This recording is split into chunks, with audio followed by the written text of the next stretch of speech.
السلام عليكم ورحمة الله وبركاته، ازيكم يا شباب؟ عاملين ايه؟ يا رب جميعا تكونوا بخير وتكون الناس ذاكرت معانا الدرس السادس عشان نبدأ انا وانتوا النهاردة مع بعض بإذن الله في الدرس السابع. طيب قبل ما نبدأ مع بعض نقول: اللهم علمنا ما ينفعنا وانفعنا بما علمتنا وزدنا بك علما. اللهم افتح بيني وبينكم بالحق وأنت خير الفاتحين. كنا اتعرفت انا وانتوا المرة اللي فاتت على اسم من اسماء الله الحسنى وكان هو اسم الله، فاكرين؟ الفتاح. طب احنا النهارده يا شباب في دقيقة كده ناخد اسم تاني من أسماء الله الحسنى من باب نعرف من هو الله. اسم النهارده ايه؟ اسم الله الجبار. يعني ايه بقى الجبار؟ يعني جاي من كلمة الجبر. يعني ايه الجبر؟ جبر الشيء، يعني ان انا يعني اعمل على، انت عارف انت لو لا قدر الله حد رجليه اتكسرت او رجليه حصل لها شرخ نقول احنا هنعمل له جبيرة. ليه؟ من باب الإصلاح. طيب يعني ايه ربنا جبار؟ يعني ربنا بيجبر الخاطر يا شباب. جاي من اسم الله الجبار اللي هو القوي، يعني ان ربنا يقدر سبحان الله العظيم ان هو يجيب حق المظلوم من كل ظالم. طب ايه تاني؟ ان ربنا باسمه الجبار يقدر ان هو يجبر بخاطرنا. يعني ايه يجبر بخاطرنا؟ يعني انا عايزه نخرج من حصه النهارده بحاجه جميله جدا نتبعها مع اخواتي وامي وابويا واصحابي والناس اللي بقابلهم. اي شخص تقابله حاول يا شباب تعمل حاجة حلوة جدا امتثالا بصفة من صفات الله اللي هي الجبر، جبر الخواطر. عارف انت جبر الخواطر يعني ايه؟ يعني ممكن ان انا يكون كان ليا زميل دوت قصد ان هو يأذي مشاعري في حاجة معينة او يقول لي كلمة بتضايقني. لفت الايام وبقى ليا انا اتحط هو في الموقف ده، وانا اقدر ان انا اهينه او ان انا مثلا اضايقه زي ما ضايقني واكتر. يعني ربنا خلالك ان هو ايه، ان انت اتحطيت في الموقف ان انت تقدر تعمل فيه زي ما هو عمل فيك واكتر. ولكن انت ابتغاء مرضات الله هتجبر بخاطره. طب حاجة تانية، حد كده من زمايلك الناس كلهم عاملين شلة كده وكله معاه ما عدا الشخص دوت كلهم بعاد عنه. فطبعا دي حاجة فيها كسرة خاطر ليه. انت لو رحت واتكلمت معاه وحاولت ان انت تجبر بخاطره وان انت تتعامل معاه كده انت جبرت بخاطره. يا شباب، صفة جبر الخاطر دي والله صفة يا سلام، يعني ليها أجر عظيم عند ربنا. يبقى امتثالا باسم الله الايه الجبار. اقعد فكر كده مع نفسك، يا ما عديت على مواقف، المواقف دي كانت صعبه عليك جدا ولقيت ربنا جبر بخاطرك كده وحصل حاجه ما كنتش تتوقعها. ليه؟ عشان ربنا هو اسمه الجبار. فاحنا المفروض نمتثل بصفه الله ونجبر بخاطر بعض. واتمنى ان لو حصل لك اي موقف كان فيه جبران خاطر الناس تكتب لنا تحت في التعليقات. تمام؟ طولت عليكم سامحوني. نبدا مع بعض في الدرس الاول، نبدا مع بعض معذره في الدرس السابع يا شباب. ودرسنا النهارده بيكلمنا عن ايه؟ عن تأثير غازات الهواء الجوي على البيئات المائية. ايه يا مس ده؟ ايه العنوان اللي يخوف ده؟ بص يا دكتورنا، تأثير غازات الهواء الجوي. الهواء الجوي بتاعنا دوت يا شباب عبارة عن مجموعة من الغازات. طيب مين أهم غازين احنا هنتعامل معاهم النهارده ونبدأ ندرسهم مع بعض؟ قال لك غاز الأكسجين وغاز ثاني أكسيد الكربون. عارف حضرتك انت ككائن حي عشان اتنفس فانا عايزه غاز الاكسجين. طب ولما باجي بعد كده بخرج عمليه الزفير، احنا عارفين عمليه التنفس تشمل شهيق وزفير. في الشهيق يا شباب بناخد ايه؟ بناخد غاز الاكسجين. طب في الزفير بنطلع مين؟ بنطلع غاز ثاني اكسيد الكربون. طب احنا جايين النهارده بنتكلم عن ايه؟ جايين النهارده بنتكلم على ذوبانيه غاز الاكسجين وغاز ثاني اكسيد الكربون في البيئه البحريه. هتقول لي تاني بحار؟ ايوه، ما انت ما تنساش بقى احنا بندرس مع بعض في اول 10 دروس الميه. طب احنا النهارده جايين نقول الميه يا شباب اللي هي اللي موجوده في البحار والمحيطات. الميه بتاعت البحار والمحيطات والانهار جواها غازات؟ ايوه جواها غازات. يعني جواها اكسجين وثاني اكسيد الكربون؟ طبعا. ليه؟ مش انت يا ابني عندك في الميه دي كائنات حيه؟ مش انت عندك اسماك؟ مش السمك ده عايز يتنفس؟ فلما هيتنفس هياخد في عمليه الشهيق الاكسجين وهيطلع في عمليه الزفير ثاني اكسيد الكربون. طب احنا النهارده جايين نتكلم على ايه؟ على تاثير الغازات دي على البيئه المائيه. نقول بسم الله الرحمن الرحيم ونبدا مع بعض. اوعى تنسى ان انت قاعد القعده دي ابتغاء مرضات الله تبعا لقوله تعالى: اقرأ باسم ربك الذي خلق. اوعى تنسى اسم الله الفتاح. نسأل الله باسمه الفتاح ان يفتح بيني وبينكم بالحق وهو خير الفاتحين. يلا قول بقى: اللهم اني ابرأ من حولي وقوتي الى حولك وقوتك يا رب.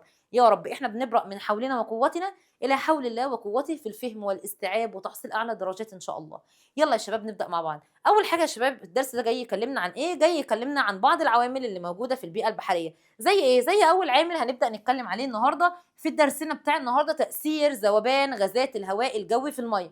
خلي بالك ان هو هيكلمك مره يقول لك عن تأثير ذوبان الغازات، مره تانية نفاذ الضوء وده الدرس رقم 8، وتأثير الضغط داخل الميه وده الدرس اللي بعده. يعني احنا كده كل عنوان من دول ان شاء الله هناخدهم في درس. طب احنا النهارده جايين نتكلم عن ايه؟ جايين نتكلم عن تأثير ذوبان الغازات اللي موجوده في الهواء الجوي في الميه. مش فاهمين يا ميس؟ يعني بص يا دكتورنا، الهواء بتاعنا ده دلوقتي فيه اكسجين وفيه غاز ثاني اكسيد الكربون.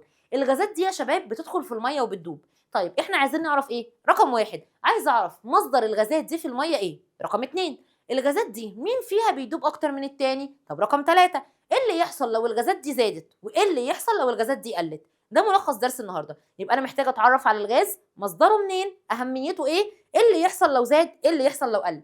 نقول بسم الله الرحمن الرحيم ونبدا انا وانتوا. نبدا في ايه؟ نبدا نتكلم عن ايه يا شباب؟ ان انا عندي المسطحات المائيه بتحتوي على كل من غاز الاو2 اللي هو غاز الاكسجين، وبتحتوي على غاز ثاني اكسيد الكربون. طيب فجي قال لك الغازات دي موجوده في الميه يا شباب في صوره زائبه. يعني ايه في صوره زائبه؟ تقول لي فاكرين المحاليل؟ ايوه. ما هو المحلول؟ هو مخلوط متجانس. يعني ايه مخلوط؟ يعني مكون من مادتين، واحده اسمها مذيب والثانيه مذاب. ممتازين. اللي كان كتير ده كان مين؟ المذيب اللي هو الميه، واللي كان قليل وبدوبه ده كان اسمه المذاب. طب احنا جايين النهارده بنتكلم عن حاجه اسمها الذوبانيه. يعني ايه الذوبانيه؟ يعني قدره المذاب على الذوبان في المذيب. تقول لي مش فاهم. يعني يا دكتورنا قدره مثلا المذاب زي الملح، قدره الملح على الذوبان في المذيب اللي هو الميه. تمام. بس هل انا النهارده جاي اتكلم عن ملح ولا جاي اتكلم عن اكسجين وثاني اكسيد الكربون؟ عن اكسجين وثاني اكسيد الكربون.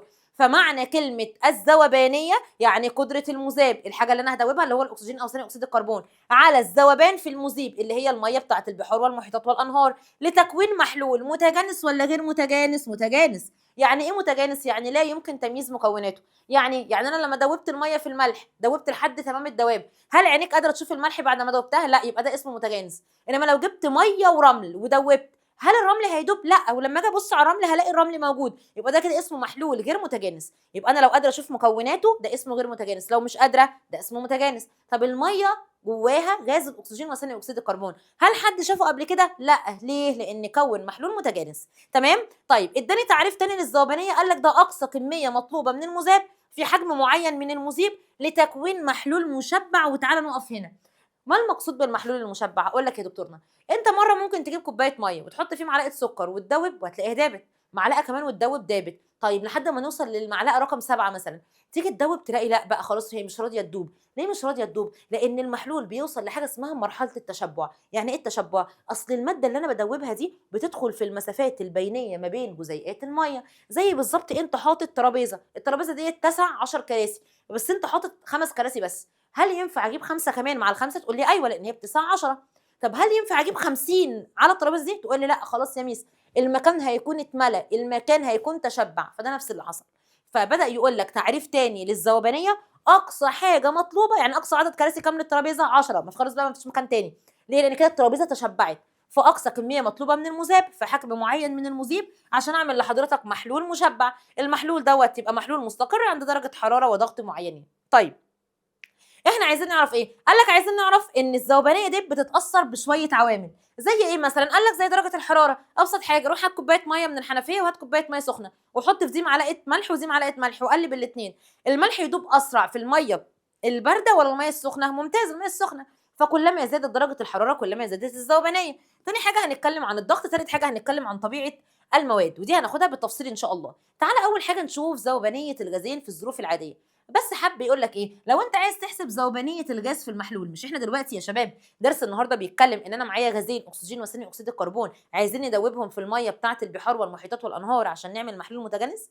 ايوه. طب انا لو عايز احسب الذوبانيه دي اجيبها ازاي؟ قال لك الذوبانيه شبه اول قانون بتاع الكثافه. فاكرين الكثافه كتله على حجم؟ قال لك برضو هنا الذوبانيه هتساوي كتله الغاز على حجم المحلول. يعني كتله على حجم. والجزء ده انت مش هتلاقيه جايب لك عليه مسائل، انت بس ايه مطالب ان انت تبقى عارف قانون الذوبانيه. يبقى الذوبانيه بتساوي ايه؟ كتله المذاب على حجم المحلول. كتله المذاب على حجم المحلول. زي الفل. طيب ذوبانيه الغازين في الظروف العاديه. بصوا بقى، احنا عايزين نعمل مقارنه في 3 حاجات. تعالى كده روح انا وانت بسم الله الرحمن الرحيم ونشوف يا شباب عايزين نتكلم عن ايه.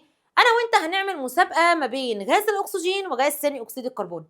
طب هتقولي يا مثل المسابقه دي فين؟ اول حاجه يا دكتورنا عايزين نعرف مين اللي موجود بكميه اعلى منهم هما الاثنين في الهواء، وبعد كده مين اللي بيدوب اكتر هما الاثنين في الميه. رقم 3، مين اللي هيدوب اكتر هما الاثنين في الميه المالحه. طب هيدوب اكتر في الميه المالحه ولا العذبه؟ فهنفضل نعمل تجارب. يلا اول حاجه نعمل مسابقه ما بين غاز الاكسجين وما بين غاز ثاني اكسيد الكربون. طب حلو، من حيث ايه؟ من حيث وجودهم في الهواء. لقينا يا شباب من حيث وجودهم في الهواء الجوي مين اكتر من مين؟ لقينا ان غاز الاكسجين اكتر 500 مره من غاز ثاني اكسيد الكربون. يبقى لما جينا نشوف في الهواء الجوي النسبه في الهواء الجوي، لقينا في الهواء مين اللي نسبته اعلى من مين؟ لقينا ان غاز الاكسجين نسبته في الهواء الجوي 21%، اللي هي بتعادل 500 مره غاز ثاني اكسيد الكربون اللي هي نسبته كام؟ 4% زي الفل. يبقى في الجولة الأولى اللي هي الجولة ما بين مين ومين؟ أكسجين وثاني أكسيد الكربون من حيث الكمية في الهواء الجوي. خلي بالك احنا في الهواء لسه ما نزلناش في البحر. لقينا ان مين اكتر من مين؟ لقينا ان الاكسجين اكتر 500 مره من ثاني اكسيد الكربون، لان نسبه الاكسجين 21% من الهواء بينما ثاني اكسيد الكربون 4%. طيب نزلت انا وانتوا على الميه وجينا نشوف على الماء، وجينا نشوف ايه يا شباب؟ وجينا نشوف ايهما يا ترى الاكسجين ولا ثاني اكسيد الكربون اللي بيدوب اكتر في الميه. فلقينا ايه؟ لقينا ان ثاني اكسيد الكربون بيدوب اعلى 50 مره من غاز الاكسجين. اوبا بقى، ما مش كل مره بقى اللي يكسب الاكسجين، ده مره كسب الاكسجين ومره كسب مين؟ ثاني اكسيد الكربون. ممتاز. بس بص، اول جوله اللي احنا عملناها كنا بنقارن ما بين الاكسجين وثاني اكسيد الكربون مين فيهم موجود اعلى في الهواء الجوي، فلقينا مين اعلى؟ غاز الاكسجين، وده من رحمه ربنا عشان نتنفس. جينا بعد كده نشوف الاكسجين وثاني اكسيد الكربون مين فيهم بيدوب في الميه اكتر، لقينا ان غاز ثاني اكسيد الكربون بيدوب اكتر من الاكسجين 50 مره. تمام. طب التجربه رقم 3 لقينا ايه يا دكتورنا؟ قال لك تعالى كده نجيب ميه مالحه، تعالى كده بقى نغير طبيعه الميه، نجيب ميه مره ماء مالح ومره يا شباب نجيب ماء عذب، ونشوف في رايكم هل الاكسجين وثاني اكسيد الكربون يدوب اكتر في الميه المالحه ولا في الميه العذبه؟ ايوه كده، ممتازين. طبعا للمحاليل ساعه ما خدناها فكان دايما كل حاجه للمحلول قليله. ليه؟ عشان خاطر جزيئات الملح او جزيئات الماده المذابه جوه المحلول كانت بتعوق مين؟ كانت بتعوق المذاب اللي هو الميه. فهنا قال لك ايه يا دكتورنا؟ قال لك لما جينا عملنا مسابقه نشوف هل الاكسجين وثاني اكسيد الكربون بيدوبوا اسرع في الميه المالحه ولا في الميه العذبه؟ لقينا ايه؟ لقيناهم بيدوبوا اسرع في الميه العذبه. ممتاز. وطيب لما جينا عملنا مقارنه ما بين الميه العذبه والميه المالحه لقينا ان هم بيدوبوا في الميه المالحه اقل بنسبه من 70 ل 80%. تمام. فتعالى انا وانت كده نبص على الحته دي. بيقول لك ايه يا دكتور؟ بيقول لك اول حاجه تعالى ناخد نسبه الاكسجين في الهواء الجوي، لقيناها ان اعلى من نسبه ثاني اكسيد الكربون في الهواء الجوي كم مره؟ 500 مره. فالمره دي مبروك كسب الاكسجين. طب تعالى نشوف الذوبانيه بتاعت الاكسجين في الميه والذوبانيه بتاعت ثاني اكسيد الكربون، المره دي مين اللي كسب؟ ممتاز، ثاني اكسيد الكربون. لقينا ان الاكسجين اقل من ثاني اكسيد الكربون 50 مره. يعني هنا الدرجه من كام؟ ده 1 وده 50، امال فوق ده كان كام؟ ده كان 1 وده كان 500. تمام.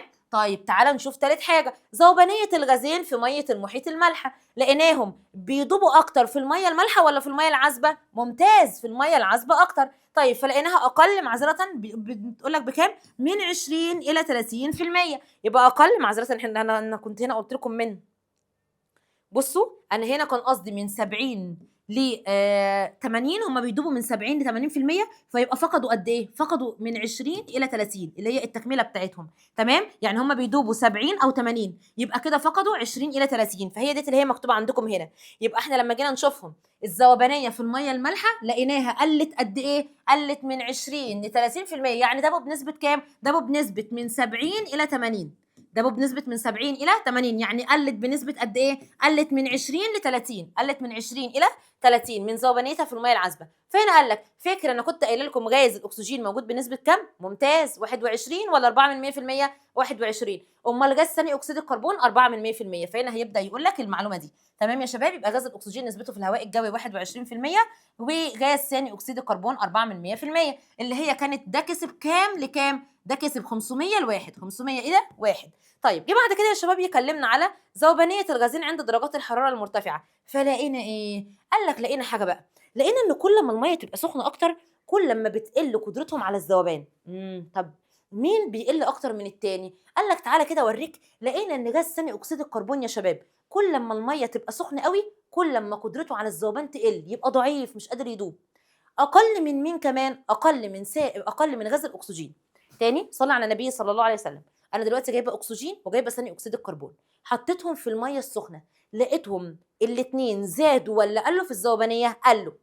بس مين قل اكتر من التاني؟ لقيت ثاني اكسيد الكربون اقل من الاكسجين، يعني الاثنين قالوا بس في واحد قل قوي والتاني ما قلش قوي. مين اللي قل قوي؟ ثاني اكسيد الكربون. طب مين اللي ما قلش قوي؟ الاكسجين. وتعالى اوريك الرسمه دي.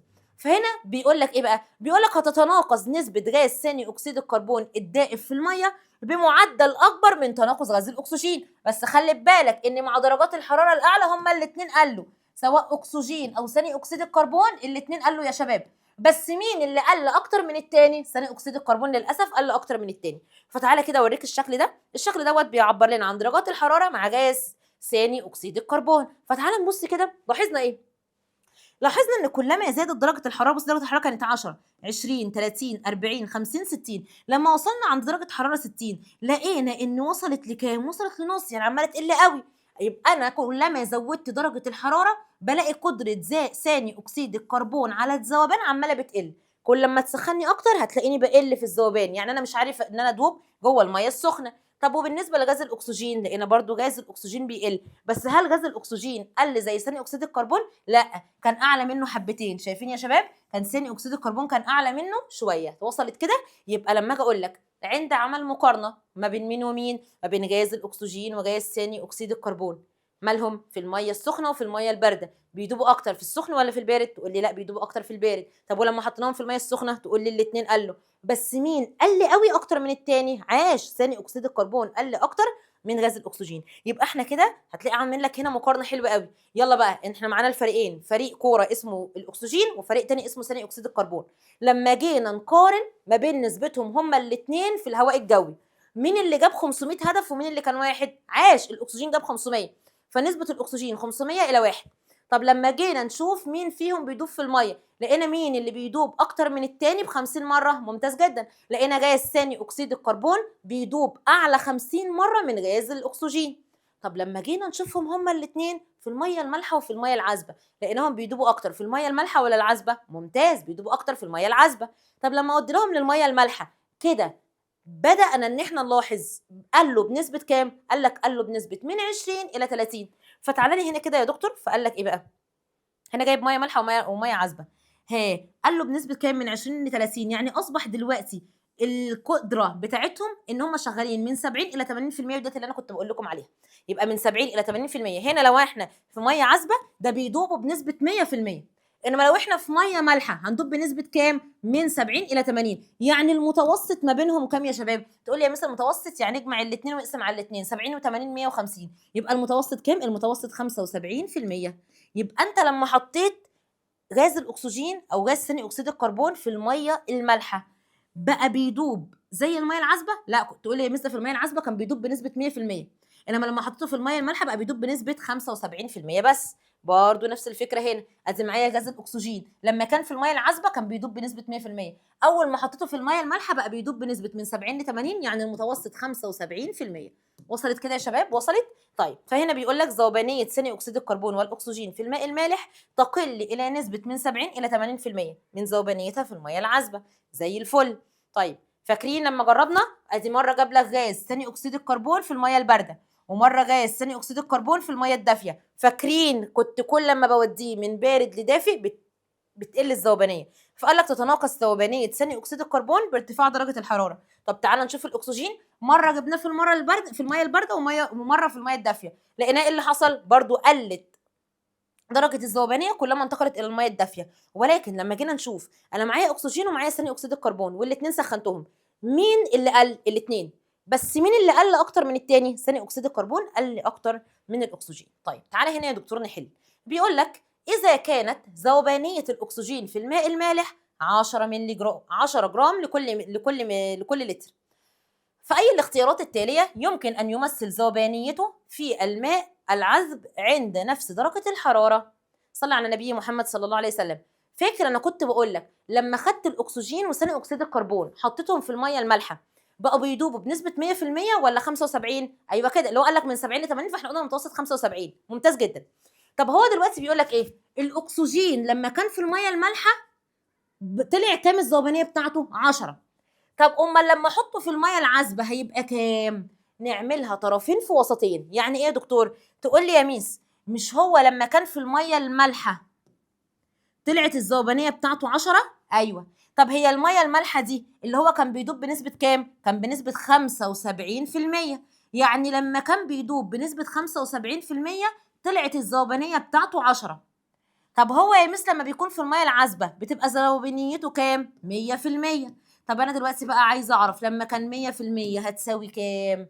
تاني يا شباب، دلوقتي بيقول لك ايه؟ اذا كانت ذوبانيه الاكسجين في الميه المالحه 5 10 جرام، 10 جرام لكل لتر، فانت هتقول لي يا مس هو مش في الميه المالحه ده كان بيدوب بنسبه 75%؟ ايوه، يعني ال 75% عملوا 10، يبقى ال 100% اللي في الميه العذبه تعمل كام؟ اضرب طرفين في وسطين، فهنقول ايه؟ هنقول 10 في 100% على ال 75%، تطلع معاك 13. هنقول 10 في 100% على 75%، اعملها على الآلة كده تطلع معاك 13 و3 من 10. تمام؟ فين بقى 13 اهي، تطلع معاك 13 و3 من 10. وصلت يا شباب؟ طيب هنبدأ بقى نتكلم عن مين؟ نبدأ نتكلم عن غاز لوحده.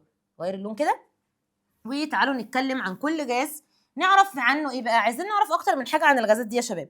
رقم 1 الغاز ده بيجي منين؟ رقم 2 الزياده بتاعته هتعمل ايه؟ رقم 3 النقص بتاعه برضه هيؤدي لايه؟ اتمنى ان كده يكون واضح، ان شاء الله يكون واضح. بسم الله الرحمن الرحيم. اول حاجه يا شباب هنتكلم عن غاز مين؟ يلا بينا نتكلم عن غاز الاكسجين.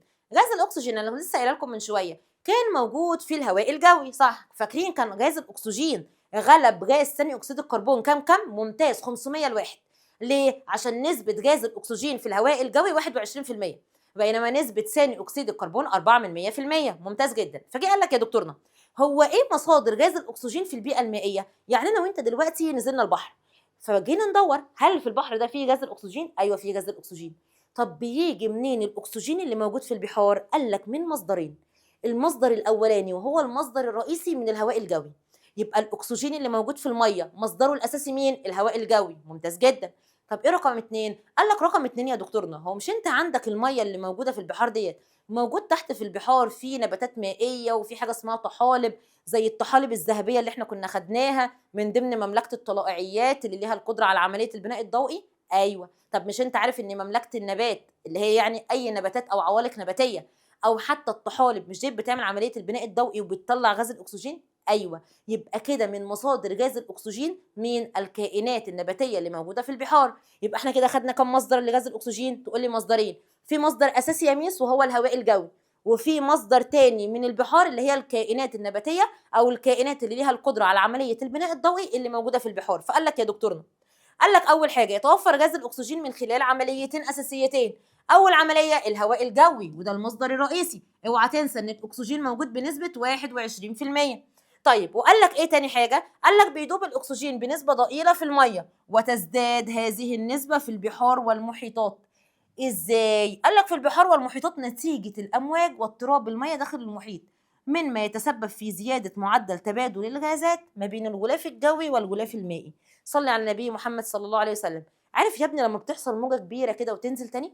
طب هي الموجه دي وهي طالعه ده غلاف ايه؟ مائي، وهي نازله بتاخد معاها هواء وتنزل بيه تحت، الهواء ده غلاف ايه؟ جوي. فقال لك لاحظنا ايه؟ لاحظنا لما بتحصل كده اضطرابات ما بين الغلاف المائي والغلاف الجوي ده بيؤدي الى ذوبان كميه من الاكسجين فين؟ في البحار.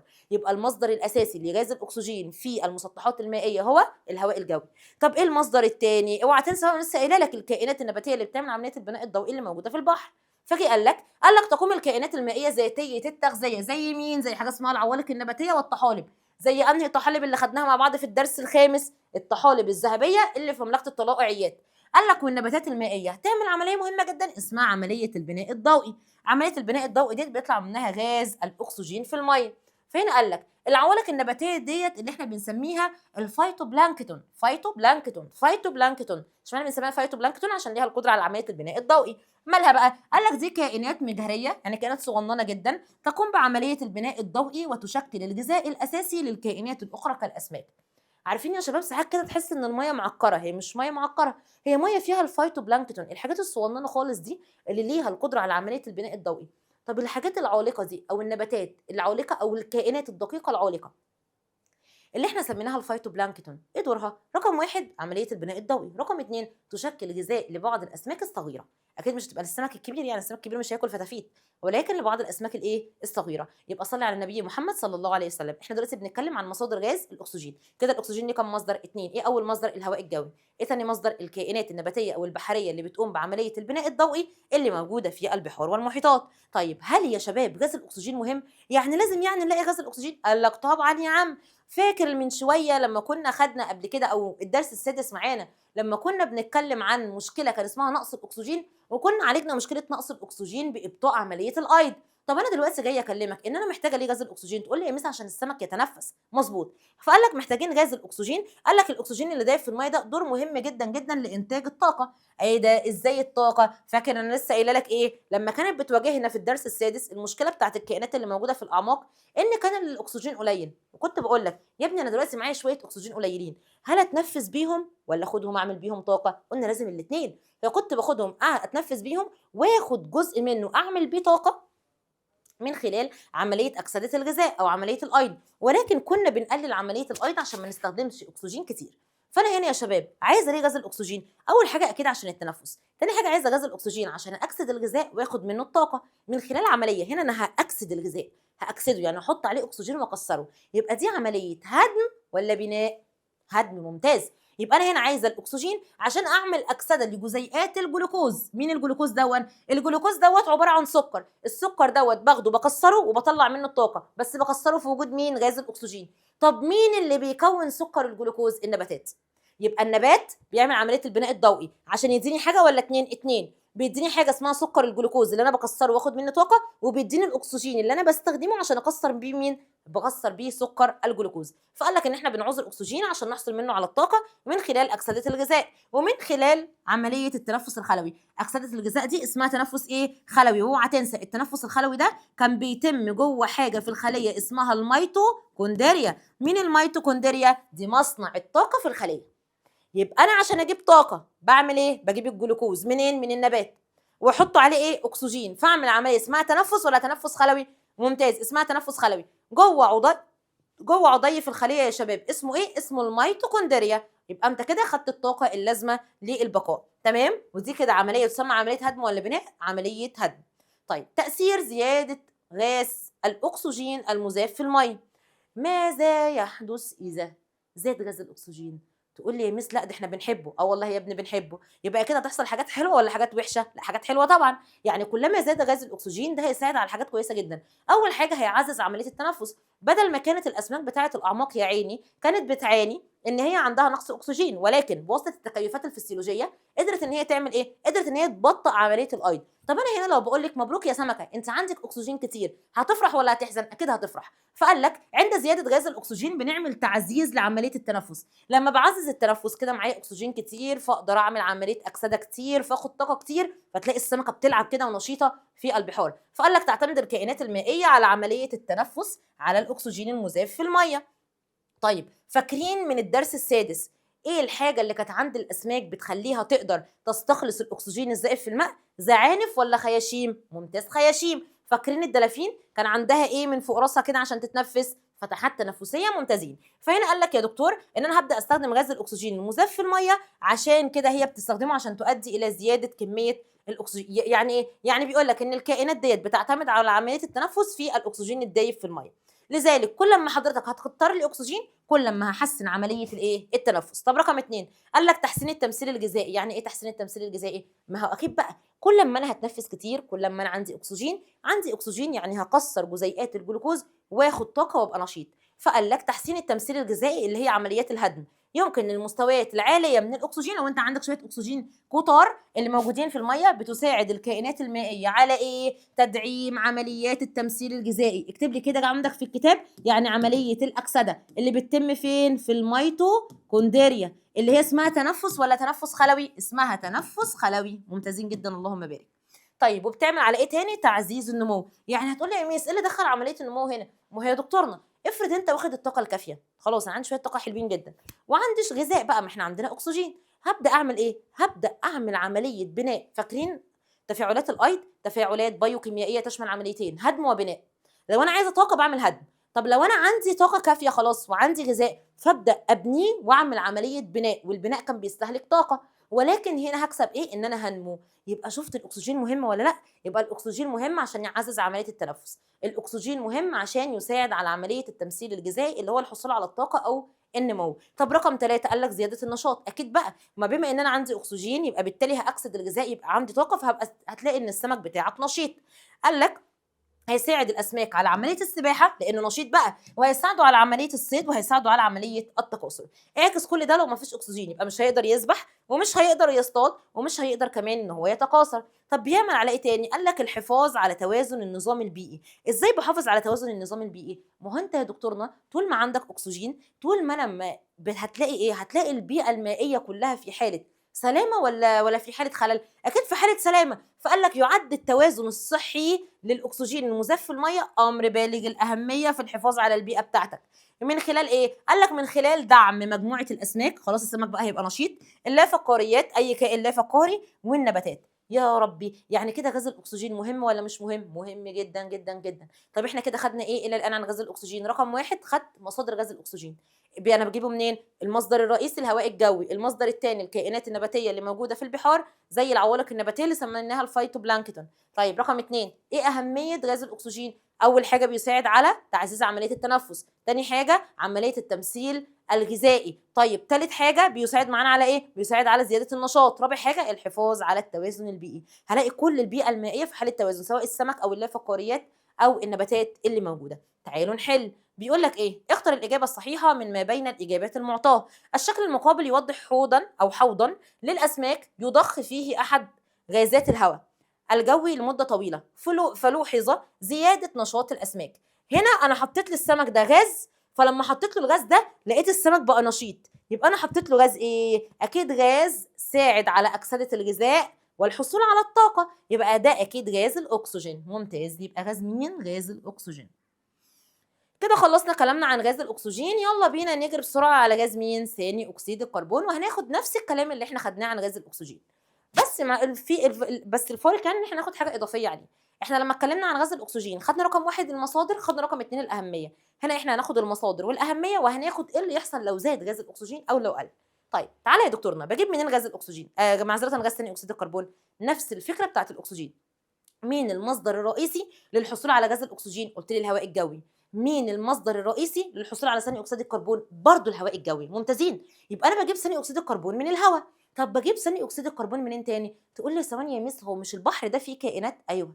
طب مش الكائنات دي يا ميس بتعمل عمليه زفير؟ ممتاز. واحنا في الزفير بنخرج مين؟ ثاني اكسيد الكربون. ممتازين جدا. طيب ايه تاني؟ تقول لي برضو ما هو في انشطه للانسان، يعني ممكن الانسان دوت يرمي شويه ملوثات في ميه البحار والمحيطات والانهار، فده بيؤدي الى التلوث وصعود مين؟ غاز ثاني اكسيد الكربون. فمن هنا يا شباب بيقول لك اول حاجه بجيب منين ثاني اكسيد الكربون؟ من الهواء الجوي، وده المصدر الرئيسي. طب ايه رقم 2؟ قال لك من عمليه تنفس الكائنات الحيه خلال عمليه ايه؟ الزفير ولا الشهيق؟ اكيد من خلال عمليه الزفير. حلو جدا. طب رقم 3 قال لك الانشطه البشريه، اما التلوث اللي احنا بنعمله او تحلل المواد العضويه اللي بتيجي من مياه الصرف الزراعي.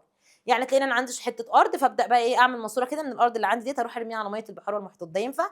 اكيد ما ينفعش، لان انا كده بزود نسبه غاز ثاني اكسيد الكربون. طيب يبقى احنا كده خدنا المصادر. تاني حاجه الاهميه. تقول لي يا ميس ده ثاني اكسيد الكربون يعني احنا بنرميه، اكيد ده ملوش اهميه. لا يا دكتورنا، ده ليه اهميه، واهميه خطيره جدا كمان. ايه بقى اهميته؟ فاكرين من شويه كنت بقول من مصادر غاز الاكسجين الهواء الجوي وايه؟ وعمليه البناء الضوئي اللي بتتم في النباتات اللي موجوده في الميه. عمليه ايه يا ميس؟ البناء الضوئي يا ابني. هتقول لي يا ميس انا من رابعه ابتدائي واحنا واخدين ان انا عشان اعمل عمليه البناء الضوئي انا محتاج ايه؟ محتاج غاز ثاني اكسيد الكربون احط عليها ميه في وجود ضوء الشمس وصبغه الكلوروفيل اللي هي كانت موجوده جوه البلاستيده الخضراء. ايه ده؟ وهتطلع لي ايه؟ اقول لك هطلع لك حاجتين حلوين جدا، الجلوكوز اللي انا باكسده واخد منه طاقه، واطلع لك غاز الاكسجين. يا سبحان الله العظيم، يعني من شويه ميه ما لهمش طاقه. خلي بالك ان نسبه الطاقه جوه الميه زيرو، الميه ما فيهاش طاقه، تمام، او ما فيهاش سعرات حراريه. يبقى انا من شويه ميه وشويه غاز ثاني اكسيد الكربون اللي احنا بنرميه يطلع لنا حاجات مهمه جدا جدا زي سكر الجلوكوز اللي انا باخد منه الطاقه وزي غاز الاكسجين. ايوه، يبقى كده ثاني اكسيد الكربون مهم ولا مش مهم؟ ده غايه في الاهميه. فقال لك اهميه غاز ثاني اكسيد الكربون: تحصل النباتات المائيه والطحالب على غاز ثاني اكسيد الكربون. خلي بالك انا قلت لك ايه؟ النباتات والطحالب. اشمعنى دول؟ عشان دول اللي بيعملوا عمليه البناء الضوئي. فقال لك بياخدوا غاز ثاني اكسيد الكربون بخاصيه تسمى خاصيه الانتشار، حيث ينتقل غاز ثاني اكسيد الكربون من الوسط الاعلى بالغاز الى الوسط الاقل. تقول لي ثواني كده يا ميس، مش وسط اعلى لوسط اقل كده من الغني للفقير؟ صح. تقول لي طب وليه بقى قلنا انتشار وما قلناش اسموزيه؟ عشان الاسموزيه نقل ميه فقط. يعني ايه؟ يعني ما تقولش كلمه اسموزيه غير لما يكون الموضوع فيه ميه بتنتقل. احنا هنا بنتكلم عن ميه ولا بنتكلم عن غاز؟ بنتكلم عن غاز. فلو في غاز او ايونات او اي حاجه بتنتقل من الغني للفقير يبقى اسمها انتشار ولا اسموزيه؟ ممتازين، اسمها الانتشار. يبقى الانتشار هو نقل الجزيئات او الايونات او الغازات، اي حاجه ما عدا الميه. لو نقلت اي حاجه من التركيز العالي للتركيز المنخفض، يعني من الغني للفقير، بنسميها ايه؟ بنسميها انتشار. انما لو قلت لك نقل الميه من التركيز العالي للميه للتركيز المنخفض، تقول لي لا يا ميس، ما دام قلنا كلمه ميه يبقى دي اسمها اسموزيه. تمام؟ احنا هنا بنتكلم عن مين؟ عن غاز ثاني اكسيد الكربون، فده غاز يعني مش ميه، يبقى اقول اسموزيه ولا انتشار؟ نقول انتشار. ممتاز. فقال لك ايه؟ قال لك هتلاحظ ان هتبدا النباتات ديت، النباتات والطحالب الموجوده في الميه هتحصل على غاز ثاني اكسيد الكربون بالانتشار.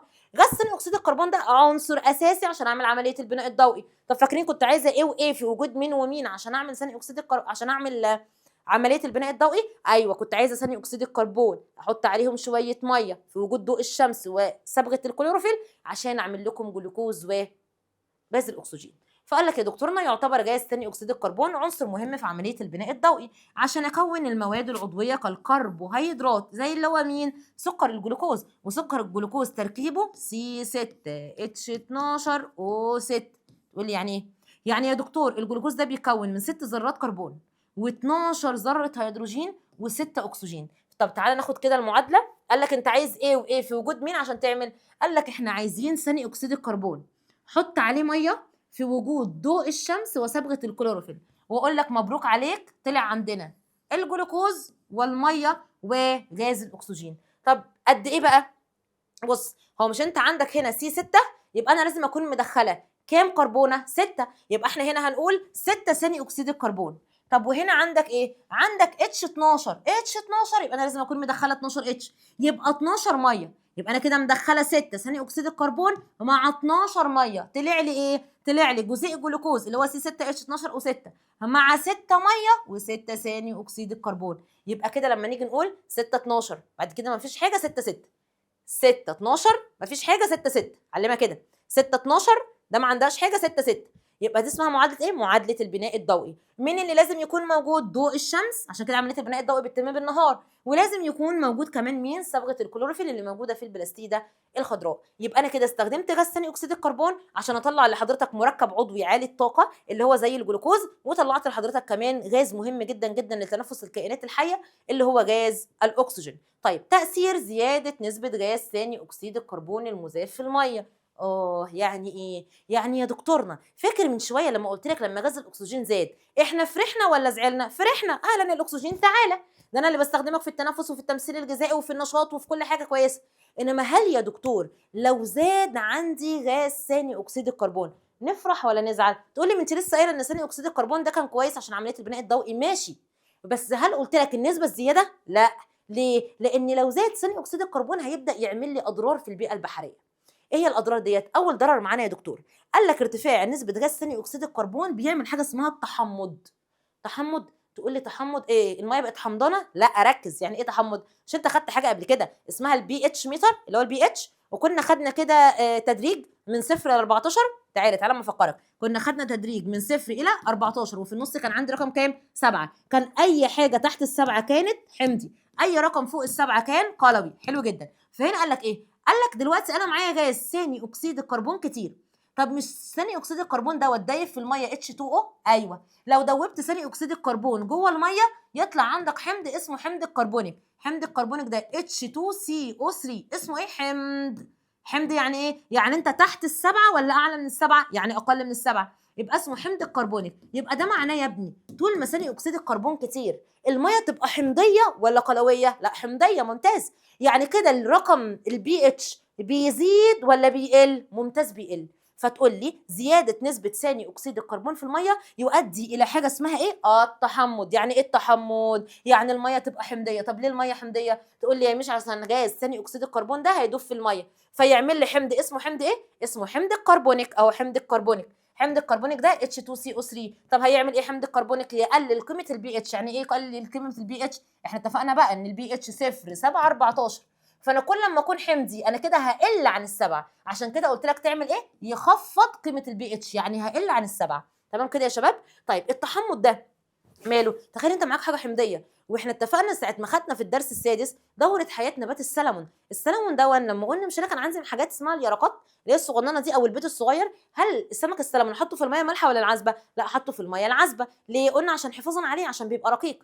طب انا هنا لو معايا ميه والميه دي فيها حمض كتير، الحمض ده هيعمل ايه يا شباب؟ قال لك الحمض دوت يضر جدا بالكائنات الحساسه زي مين؟ زي اليرقات والبيض الصغير. فقال لك التحمض دوت ضار جدا على العديد من انواع الكائنات اللي بتبقى حساسه خلال دوره حياتها، خاصه في انهي مرحله؟ في مرحله البيض واليرقات، لان هي بتكون رقيقه جدا فالاحماض دي هتاذيها. طب تاني حاجه قال لك هو انت كل ما يكون عندك غاز ثاني اكسيد الكربون كتير هل هتقدر تتنفس؟ تقول لي والله مش عارف. اقول لك زي ايه؟ تخيل ان انت قاعد كده في مكان مقفول مفيش باب ولا شباك ولا مروحه ولا اي حاجه، كل ما انت تتنفس دخلت اسانسير يا عم وبعد الشر عليكم يعني اتقفل باب الاسانسير وما رضيش يتفتح، مع مرور الوقت تلاقي نفسك خلاص بقى هتتخنق، وشك يحمر ويزرق ويغمى عليك. ايه اللي بيحصل؟ عمال يقل الاكسجين ويرتفع ثاني اكسيد الكربون. يبقى لو زاد ثاني اكسيد الكربون ده بيعزز التنفس ولا يقلل التنفس؟ ممتاز، بيضعف عمليه التنفس. فبيقول لك يمكن ان يؤدي المستويات العليا من ثاني اكسيد الكربون بيؤدي الى ايه؟ يؤدي ذوبانه في الميه ان اعاقه عمليه تنفس الكائنات المائيه. يبقى كده زياده ثاني اكسيد الكربون عملت كام مشكله؟ اتنين. اول مشكله كان اسمها ايه؟ التحمض. ممتاز. يعني ايه التحمض؟ ان ثاني اكسيد الكربون لما ضاف في الميه عمل حمض اسمه حمض الكربونيك، وده كان بيأثر على حياه الكائنات البحريه الدقيقه زي البيض واليرقات. طب تاني حاجه خدنا ضعف عمليه التنفس. حلو جدا. طب تالت حاجه معانا يا دكتورنا؟ قال لك تالت حاجه معانا هناخدها، قال لك تقليل الدعامه. حاجه اسمها ايه؟ تقليل الدعامه. يعني ايه بقى تقليل الدعامه دي؟ قال لك بص يا عم، الكائنات البحريه، يا رب كده الخط يكون واضح. بص بقى يا عم، قال لك الكائنات البحريه يا شباب بيبقى ليها دعامه. دعامه يعني حاجه بتحميها. قال لك طيب لما جينا نبص كده على الكائنات البحريه لقينا ان الدعامه عندها نوعين. في كائنات عندها دعامه يعني الهيكل بتاعها خارجي. زي مين اللي الهيكل بتاعه خارجي؟ قال لك زي القشريات، زي الجمبري. عارف حضرتك مش قشر الجمبري ده بيكون من بره ولا من جوه جسمه؟ من بره. فلقينا ايه؟ لقينا ان لما بيكون في غاز ثاني اكسيد الكربون كتير بيأثر على القشريات دي، بيأثر على الدعامه بتاعته. طيب وقال لك بيأثر على ايه تاني؟ قال لك بيأثر على الكائنات اللي بتكون الهياكل بتاعتها داخليه. تقول لي هياكل داخليه يعني ايه يا مس هياكل داخليه؟ يعني يا دكتورنا هو احنا الهيكل بتاعنا عظمنا داخلي ولا خارجي؟ لا داخلي اهو احنا مش شايفينه. طيب قال لك برضو عندك بعض الاسماك اللي بيكون الهياكل بتاعتها او الدعامه بتاعتها داخليه. طيب زي سمك مين؟ قال لك زي احد انواع الاسماك تسمى الاسماك العظميه. عظميه. بما ان انا بقول لك اسمها اسماك عظميه يبقى في اسماك ثانيه مش عظميه. ايوه في اسماك ثانيه تسمى اسماك غضروفيه زي القرش والراي. تمام؟ يبقى القرش والراي دي غضروفي. احنا النهارده جايين نتكلم عن الغضروفي ولا العظمي؟ ممتاز، احنا جايين نتكلم على العظمي. فقال لك ايه؟ قال لك لما جينا نبص كده على الهياكل بتاعتها لقينا ان الهياكل بتاعتها الهياكل بتاعتها يا شباب ثانيه واحده بس اجيبها لكم، كان فيها رسم على ما اظن ولا كانت رسمه الجمبري؟ كانت رسمه الجمبري. استنى نكبر لكم كده. بسم الله. بص معانا يا دكتورنا، هي صغرت يا بتكبر تكبر يا اما مفيش خالص. تعالى بقى اكلمك في الحته دي. بسم الله الرحمن الرحيم. اهي بدأ يقول لك ايه؟ يقول لك عندك انت الكائنات اللي عندها ايه؟ عندها هيكل عظمي ولا جايين نتكلم على الهيكل الغضروفي؟ لا لما يكون الهيكل الداخلي بتاعها عظمي. زي مين؟ قال لك زي الدلافين والحيتان. ايه الميزه اللي خدناها او ايه الحاجه اللي خدناها في الدلافين؟ هل الدلافين كانت من ضمن فاكرين من ضمن ايه؟ ممتاز الثدييات اللي كان عندها شكل انسيابي للجسم، عندها زعانف للحركه وفتحه تنفسيه على راسها من اعلى.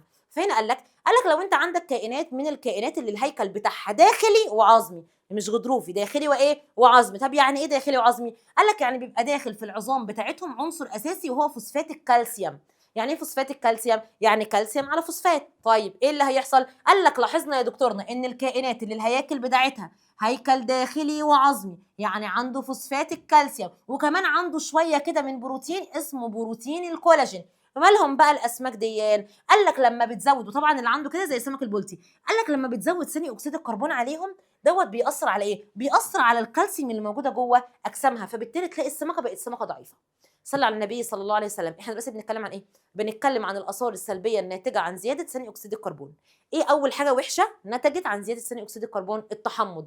يعني ايه التحمض؟ ان بدا يكون حمض اسمه حمض الكربونيك فقلل البي اتش بتاعت الميه. طب رقم 2 اتكلمنا عليها، قلنا ضعف التنفس، ان كل ما كان في ثاني اكسيد الكربون كتير كل ما كانت الكائنات مش عارفه تتنفس. طب ايه ثالث حاجه بنتكلم عليها؟ ضعف الدعامه. فعرفنا ان انا عندي الكائنات البحريه نوعين، في كائنات الدعامه بتاعتها من بره زي مين؟ زي الجمبري، وفي كائنات الدعامه بتاعتها من جوه زي مين؟ زي الحيتان والدلافين وسمك البلطي. طيب ماله سمك البلطي؟ قلنا الهيكل بتاعه هيكل عظمي ولا غضروفي؟ لا عظمي. يعني عنده ايه جوه؟ ايه عنده؟ فوسفات الكالسيوم بالاضافه الى الكولاجين. طب انا لما حطيت ثاني اكسيد الكربون اثر على مين؟ اثر على الكالسيوم. فلما اثر على الكالسيوم العظم بتاع السمكه هل بقى قوي ولا ضعيف؟ لا بقى ضعيف. طيب عندك حته كمان بيقول لك ايه؟ بيقول لك بص يا عم، لاحظنا ان خلاص احنا اتكلمنا عن الجمبري وعرفنا ان الجمبري دوت الهيكل بتاعه مكون من ماده اسمها ماده القيتين. مين اللي احنا خدناها في المنهج؟ كانت من القيتين. ممتاز. الجدار بتاع الفطريات، فاكرين ان الجدار بتاع الفطريات كان من القيتين. وخلي بالكم ساعه ما انا كنت بشرحها لكم قلت لكم القيتين، وجيت في النص وانا بشرح سهوا قلت البكتين. طبعا هو القيتين يا شباب، وتلاقيني يعني يجي 1000 واحد علق لي يقول لي يا مس هي قيتين ولا بكتين؟ طبعا هي قيتين يا شباب. تمام. طيب لاحظنا هنا ان الجمبري ده الهيكل بتاعه داخلي ولا خارجي؟ خارجي، من ماده زي ماده ايه؟ القيتين. طب رقم 2 قال لك ماده كربونات الكالسيوم. قال لك كربونات الكالسيوم CaCO3 اللي بتتكون على اصداف وهياكل او الهياكل العظميه فيما يعرف بالتكلس. يعني ايه بقى؟ صلي على النبي محمد صلى الله عليه وسلم. حد فيكم شاف المحار او اللي قلق؟ ايوه، انت عارف الهيكل بتاعها ده اولا ده هيكل خارجي، بيتكون من ايه؟ بيتكون من ماده كربونات الكالسيوم. طب يا شباب هي كربونات الكالسيوم دي بتدوب في الميه ولا مش بتدوب؟ تقولي لا يا مس مش بتدوب. ايه الدليل يا ابني؟ تقول لي يا مس ان المحاره بنلاقيها في البحر فهي كده مش بتدوب. حلو جدا جدا جدا. لقينا ايه بقى يا شباب؟ وطبعا احنا بنسمي كربونات الكالسيوم والهيكل بتاعها ده اسمه تكلس. اسمه ايه؟ تكلس. يعني ايه تكلس؟ قال لك عمليه بتعتمد عليها، استنى اكبرها لك كده. يعني ايه كلمه تكلس؟ تعالى بص لي كده، بص لي على الرسمه، شايف انت اصداف؟ الاصداف دي كده الهيكل بتاعها خارجي. طيب الهيكل ده مكون من ايه؟ كربونات الكالسيوم. فقال لك خلال عمليه اسمها عمليه التكلس. قال لك دي عمليه بتعتمد عليها الكائنات البحريه عشان تكون الصدفه بتاعتها او الهيكل بتاعها من كربونات الكالسيوم اللي هو CaCO3. تمام. هل كربونات الكالسيوم بتدوب في الميه ولا مش بتدوب؟ مش بتدوب. طب ايه بقى المشكله اللي حصلت اول ما جه ثاني اكسيد الكربون؟ قال لك اول ما دخل ثاني اكسيد الكربون الزياده جوه الميه حول كربونات الكالسيوم الى بيكربونات الكالسيوم. تقول لي وايه يعني؟ لا يا دكتورنا، ما هي اول ما بقت بيكربونات الكالسيوم لقينا ان بيكربونات الكالسيوم ده بيدوب في الميه. يا وقعه بيضه. يعني انا النهارده يكون عندي صدفه اصحى من النوم الاقي الصدفه بتاعتي ايه اللي بيحصل لها؟ عماله بتتحلل وتتاكل. ايه اللي خلاها تتحلل وتتاكل؟ عشان بدل ما هي كانت من كربونات الكالسيوم اللي مش بيدوب في الميه شحيح الذوبان في الماء، اصبحت من بيكربونات الكالسيوم اللي بيدوب في الميه. فنلاقي ان الصدفه بتاعتهم بدا يحصل لها عمليه تحلل وضعف. فقال لك هنا تعالى كده بقى بص معايا. فقال لك ايه؟ قال لك ماده كربونات الكالسيوم التي تترسب لتكون الاصداف فيما يعرف بعمليه التكلس. زي مين؟ زي المحار. فاكرين المحار كان من الرخويات. وقال لك زي المرجان كان من اللاسعات. فاكرين مين تاني كان من اللاسعات؟ ممتاز، قنديل البحر. قال لك بقى لو زاد ثاني اكسيد الكربون يعمل ايه؟ قال لك انت عندك ماده كربونات الكالسيوم اللي هي منها الصدفه العاديه، دي كانت بتدوب ولا مش بتدوب؟ مش بتدوب. اول ما احط عليها ثاني اكسيد الكربون تتحول الى بيكربونات الكالسيوم. يا نهار ابيض. سي ايه؟ احنا قلنا كلمه الكالسيوم سي ايه، البي بنعوض عنها بمين؟ باتش. CaHCO3. يا نهار ابيض. بيكربونات الكالسيوم دي بتقدر تدوب في الميه. بتدوب في الميه. يعني انا النهارده كان عندي صدفه اصحى الصبح الاقي الصدفه بتاعتي اتاكلت. ايوه. مين السبب في كده؟ اكسجين ولا ثاني اكسيد الكربون؟ ثاني اكسيد الكربون الزياده. يبقى هو كده بيزود التكلس ولا بيقلل التكلس؟ ممتاز، بيقلل التكلس. تمام. وديت بتبقى طبعا حاجه صعبه جدا للكائنات الحيه. وخلاص عرفنا ان الهياكل العظميه برضو بيأثر عليها. طيب تعالى بقى يا دكتورنا. قال لك ايه؟ قال لك طب ايه اللي يحصل لو قل ثاني اكسيد الكربون؟ اوعى تقول لي احسن، اهو قل، ده كان عامل لنا مصايب اهو. اول حاجه عامل لنا اول مصيبه اللي هي التحمض، تاني حاجه عملها لنا ضعف مين؟ ضعف عمليه التنفس، تالت حاجه ان هو اثر على الدعامه بتاعت الكائنات الحيه. بس برضه يا دكتورنا سبحان الله العظيم، ربنا قال في سوره البقره وكذلك جعلناكم امه وسطا. يعني ايه يا رب؟ يعني دايما الاعتدال حلو، ولا تزود عشان هيؤدي الى اضرار، ولا تقلل عشان تؤدي الى اضرار، ولكن خليك ايه؟ وسط، ولا تتشدد قوي ولا ايه، ولا تسيب الموضوع عايم جدا. فقال لك تعالى بقى، اول ما ينقص غاز ثاني اكسيد الكربون برضه هيعمل مشكله. ليه؟ لان لو انت ذكي كده من شويه، احنا كنا عايزين غاز ثاني اكسيد الكربون عشان كنا بنعمل عمليه مهمه جدا كان اسمها عمليه البناء الضوئي ممتاز.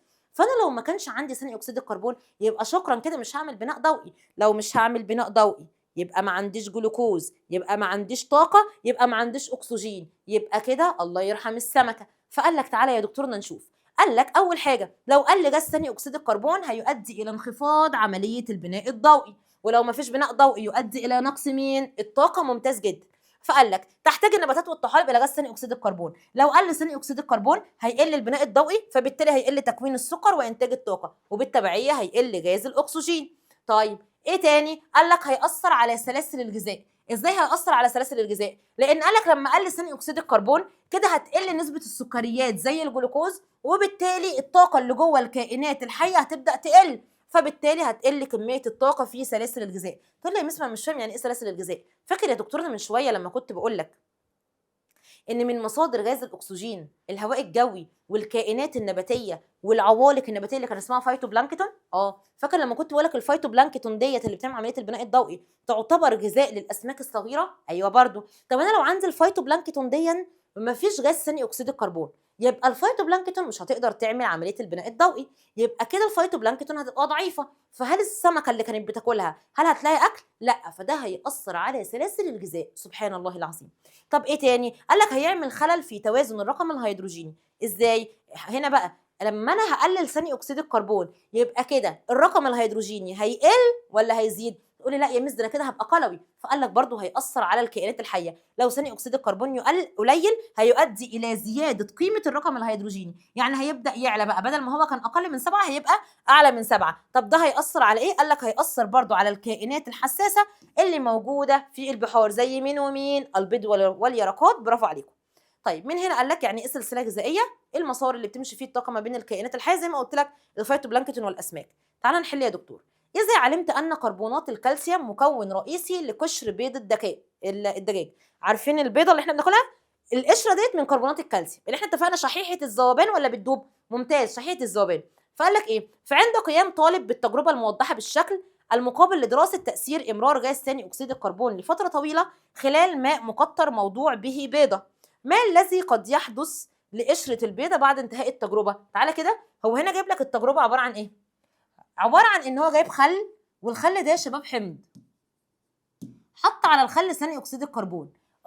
ده انا كده حطيت ثاني اكسيد الكربون على مين؟ على كربونات الكالسيوم. حد فاكر كان بيتحول الى ايه؟ ممتاز، كان بيتحول الى بيكربونات الكالسيوم. وده كان بيدوب ولا مش بيدوب؟ بيدوب. وعشان كده كنا بنقول بنلاقي ايه؟ بنلاقي الدعامه بتاعه الكائنات زي المحار كده هنلاقيها بتتحلل. طب انا هنا لو حطيت البيضه بتاعه الدجاجه فيها برضو وهي كانت من كربونات الكالسيوم، لما حطيت ثاني اكسيد الكربون هيبقى بيكربونات الكالسيوم، يبقى كده قشره البيضه هتفضل زي ما هي ولا هتتحلل؟ ممتاز، يبقى هتتحلل. يبقى هنا بيقول لك ايه بقى؟ ايه اللي هيحصل؟ هنقول تتحلل قشره البيضه.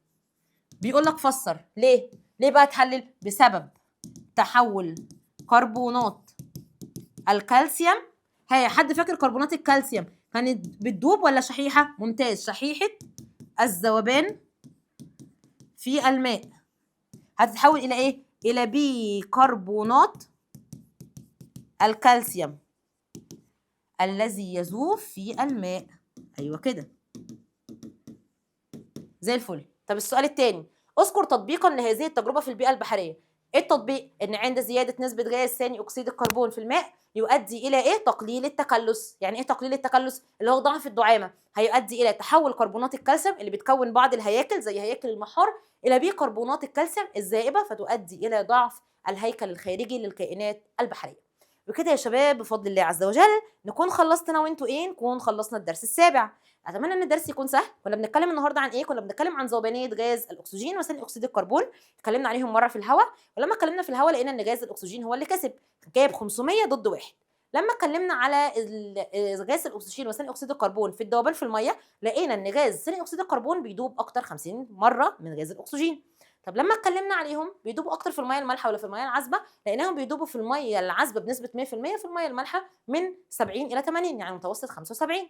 طيب لما جينا نشوف، لما رفعنا نسبه او لما رفعنا درجه الحراره، مين اللي قل؟ لقينا ان الاثنين قلت ذوبانيتهم، بس في واحد قل اكتر من الثاني، ثاني اكسيد الكربون قل اكتر من غاز الاكسجين. رحنا بعد كده اتكلمنا عن كل غاز لوحده، اتكلمنا عن غاز الاكسجين وعرفنا المصادر بتاعته واهميته.